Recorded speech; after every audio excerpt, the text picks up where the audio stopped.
જય ચામુંડમાં મિત્રો, સવારના 8:30 વાગી ગયા હતા. પછી આપણે ઊભા થઈને મેં નાહી લીધું.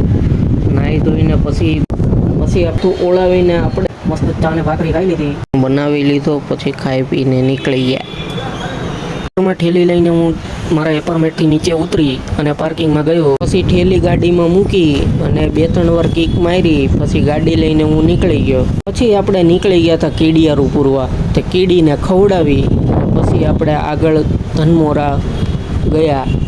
હા, પછી તો હું સીધો ગયો ધનમોરાથી. ત્યાં આપણે મહાદેવનું મંદિર આવી ગયું. પછી તો ત્યાં આપણે દર્શન કર્યા અને થોડા શ્લોક બોલ્યા. પછી ચાલ્યા ગયા આપણે આશ્રમે. ગંગાધરાય શિવ ગંગાધરાય, ગંગાધરાય શિવ ગંગાધરાય, ગંગાધરાય શિવ ગંગાધરાય. હર હર ભોલે નમઃ શિવાય, હર હર ભોલે નમઃ શિવાય, હર હર ભોલે નમઃ શિવાય. નીકળી ગયા હતા આશ્રમ બાજુ. આશ્રમે જોયું તો લીલી પીળી લાઈટ થતી હતી.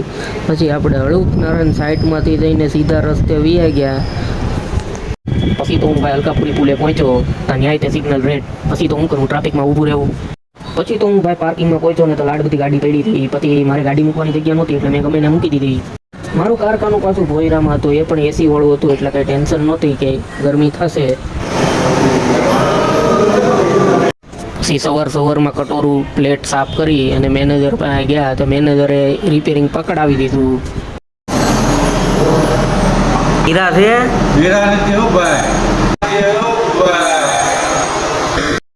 પછી તો હું કે આપણી પાસે કઈ હીરા બીરા તો હતા નહીં. પછી તો આપણે હું કે કૂતરાના બચ્ચાને ઘડીક રમાડ્યા અને પછી ઘરે વહી આવ્યા. તો મેનેજરે કીધું કે હીરા નથી, ખાઈ આવો. બસ મિત્રો, આજના માટે આટલું જ છે. નવા આવતા બ્લોગમાં